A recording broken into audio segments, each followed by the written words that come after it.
Hi, hello. I hope that you are having a good day. I wanted to touch base with you about bravery and courage and not comparing yourself to others, because sometimes we can do that and the truth is rather different. So for those of you who don't know me, my name is Simona Hamlet and I'm a leadership and lifestyle coach, trainer and speaker.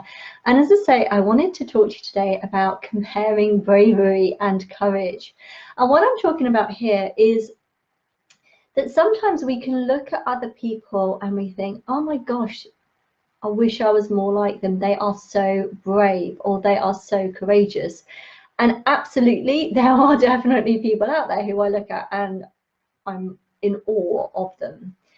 At the same time, we can sometimes mistake things that are easier and come more naturally, for want of a better phrase, or people are more comfortable with being brave and being courageous. And this very much came home to me, oh gosh, I don't know, it must have been about 5 or 6 years ago. And I was out on a walk and we were walking down a very narrow path that had a drop, and I was clinging on, literally I was clinging onto bushes, which I know weren't perhaps the sturdiest thing, and I was terrified. I'm still working through a fear around heights. And I was having a conversation with the person that I was with, and I suddenly realized that there is a difference between somebody who is, I don't want to say terrified, because when we're terrified, that is overwhelming, but somebody who is scared of something, somebody who is really having to stretch or push their comfort zones and then go out and do it anyway, and somebody who it's not that noticeable to them. Yeah, sometimes they might have butterflies depending on the situation, but they're not having to reach into any of their bravery. They're not having to reach into any of their courage. They're not having to reach into any of their push to make things happen. So, you know, if you're with somebody and they're not scared of heights, it doesn't cross their mind. They're not having to be brave. They're not having to be courageous. It's not a thing. Likewise with public speaking. Yes, you know, depending on the crowd and who's there, most people are going to have certain nerves or butterflies, but that's very different to really needing to overcome fears and anxieties and worries, or even things around certain physical goals.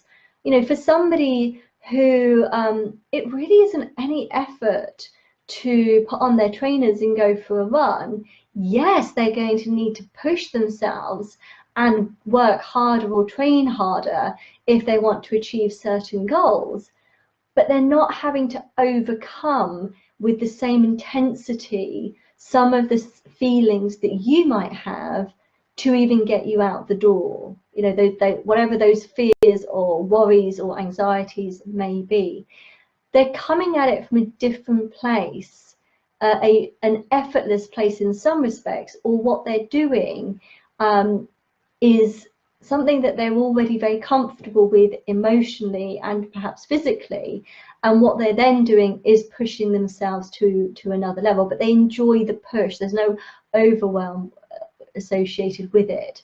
And I think there's things that you can relate to whereby, yes, you're pushing yourself and yes, you're going out of a comfort zone, but it has a different energy to it. It has a different feel to it than perhaps something else. And other people might look at you and think, oh my gosh, I wish I had the courage to do that.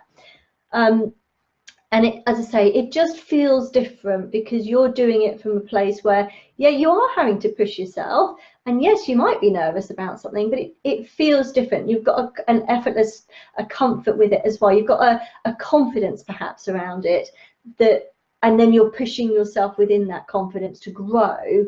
And so it feels different. So I'm really going to invite you to let go of that comparison, because somebody else's journey is going to be different to yours. And therefore, if you do want to be inspired to understand, to grow, to get hints, tips, and things. It might be that what you need to do is find other people that have experienced the same as you or similar to you, and what have they done to incrementally move themselves forward. And I say always, I'm going to add, just be a little bit careful as well about the motivation behind doing something. If there's a lot of shoulds behind it, just check into yourself whether it's one of your ends because you really want to do this, or whether it's an external one which you might be pushing back on naturally because actually it's not something you genuinely want for you. So I'm going to leave you with that final thought. Don't compare, as I say, don't compare your bravery and your courage automatically with somebody else, because everybody will be in a different place as to their fear, their motivation, their anxiety, their worries, and so therefore, absolutely, if you see people out there and they inspire you to go for it, of course, follow them, be motivated by them. Don't use it as a stick to beat yourself up with that says, oh, I'm clearly not good enough. Why can't I be like them? Why can't I be, you know, as brave or courageous as them? Because we are all very, very different, and you will find your own way. I hope that helps. If you have any thoughts, comments, observations, please comment below. If you think that anybody would value hearing this, it would add for them, please do feel free to share or tag them. Have a great rest of the day.